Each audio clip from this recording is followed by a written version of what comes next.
Coach, would give us an opening statement before we look at questions.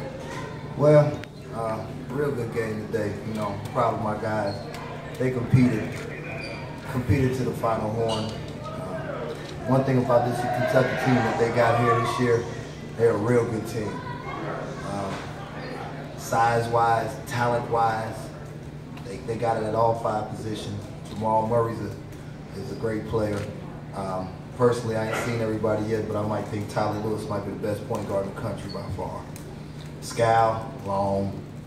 Isaac Humphreys, he's huge. I mean, they got size, more size, and players. You know, but I'm just proud of my guys. They competed, and they did what I asked them to do. You know, we focused on this outcome, but we use this as a learning tool. Every day shows us what we need to go back to practice and do every day. And one thing about it, I'm glad we won't see another team like this all year. Coach, they seemed intent on establishing Scal in the low post in the second half, and he responded in a variety of ways of scoring. What did you think of how he handled the low post? For his size, his skill level is tremendous.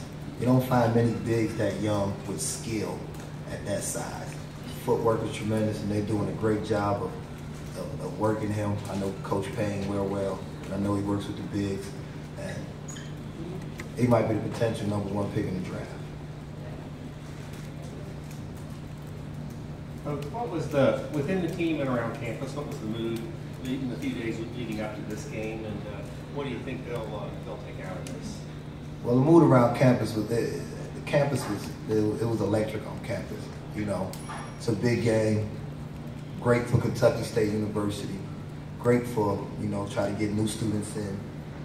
You know, it's a great recruiting tool, not only athletic-wise, but for the school in general. But electricity-wise, it was great. The atmosphere was great. I love this for my kids, and you know, that's all I can ask from them. And then playing-wise, they just played hard. They scrapped. My 2 seniors here gave it all they got, and that's all I asked them to do. Coach, what is it you like most about Ulyss's game, and for the players to talk about kind of competing against them tonight? Well, with Tyler Ulyss, being I played years, played and seen a lot of guards play, he's always under control. Never seems like he's out of control, going too fast. What he had, 15 points, 4 assists, 1 turnover. You can't ask for much more from a point guard, but he just keeps the pace. And you can tell that he's the floor general of his team, and he runs his team. I like his efficiency. He's very efficient. Like you said, he never gets out of control. Knows what he's doing. He runs his team, and they follow him. So I like how he leads his team. Yeah, pretty much the same what he said. I mean, he's a really good leader. I mean, he pushed the ball, and stayed under control the whole time. It was really hard to get him out of his game. I mean, our best defender, I think, is a point guard with Q. And I think he did a pretty good job guarding, but like I said, he under control the whole game. So it's really good. Coach, you mentioned Murray in particular. It seemed that he made an impression on you. What do you like about his game? Well, I know about him from being on the recruiting trail and watching him play on the AAU circuit and knew he was good. But when you see him up close and personal and watching him in FIBA this summer playing with the under-17 team, I was impressed then, and I'm really impressed with his game now. He's under control. He's a big guard, got size, can handle, can shoot. You know, he's another potential top 10 pick in the draft. Darnell, you mentioned how important it was to play this game, not for athletic reasons, but also academic for the school. Would you like to see more games like this on the schedule? I would love to see more games like this on the schedule. I would love to play at any school, anytime, anywhere. You know, we're not going to run from nobody. You know, I know we small, but we're going to be scrappy. But it's good for these guys. Give these guys some exposure, let their families be able to see, their friends be able to see them. But in the whole, I would love to play every school in the state of Kentucky. UK, NKU, U of L, Moorhead, Murray, Western, it don't matter. We'll play whoever. Coach, Tony Brooks from the Miami, Florida Times newspaper. Just got off the plane here because I had to be here for this great event. First of all, I want to thank the University of Kentucky for giving us this opportunity, and I want to just tell you that I'm very proud of all of you as a graduate of Kentucky State University. Both the University of Kentucky and Kentucky State have rich basketball histories, and whenever I'm not rooting for Kentucky State, primarily, you know that I bleed blue, and my father always did.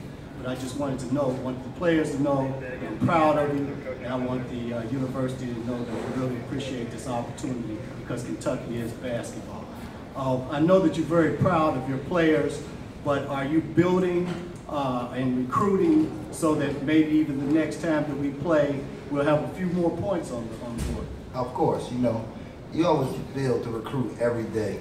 And, you know, wish we had some points. We missed a couple open shots, missed a lot of layups. You know, they size was a factor in that. But, you know, that's how the game goes some days. You can watch any level of basketball. You can watch from the NBA. They got times where an NBA team might only score 65 points and everybody wondering how is that. Sometimes it's how the game goes. But as long as my guys compete and play hard, that's all I could ask from them. Coach, playing Kentucky inside Upper Arena can be a daunting task. I saw zero fear from your guys. Did you talk about that ahead of time?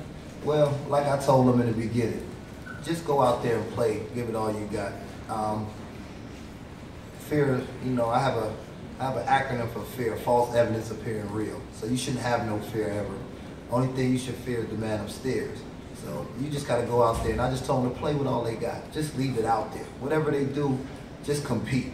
Just compete. I don't care if we got 5 guards on the floor, 4 guards on the floor. Just compete. Give it everything they have, and that's what they did tonight. Coach, your team seemed like they handled themselves very well out on the court, especially considering what the man just mentioned today about playing in Rupp Arena. What were some of the biggest takeaways that you have from this game, and what is your outlook for the rest of the season, especially considering that you're a first-year coach, and this is definitely the biggest game you've probably coached in your short career? Well, my outlook for the year is, you know, I just want my guys to compete, but I have a great outlook for them. I know we didn't score a lot of points tonight, but we're not going to play too many teams like this again. And, you know, being a first-year coach, you just want your guys to understand that you're there for them. You want them to believe in you like I believe in them. And I'll take these guys anywhere, any day, any place, anywhere, anytime. You know, Tristan has been around for 4 years. Jonte's been around for 4 years. So they've been here. We just trying to get Kentucky State back to where Kentucky State was. Darnell, that pretty much leads into my question. Kentucky State has a great rich history of its own. More championships than any other HBCU. You talk about Graham, talk about Bates, Smith, Mitchell, and all the rest of the guys. Where does this game, how do you put this game in, where does this game rank in terms of the legacy of Kentucky State? Well, this game ranks up there, not with the championships, because you can't never take those away, but it ranks good. It's up there, because I got a call from a lot of those guys all week. They said they rooting for us, they pulling for us. And, you know, it just gives Kentucky State back out where it is. But a lot of people that don't know, it's one of the great, rich history schools in basketball-wise. Travis Grant, Elmore Smith, William Graham, Coach Graham. You know, we just want to make those guys proud and make the university proud. For both you players, did you feel any nerves before the game just playing on this stage?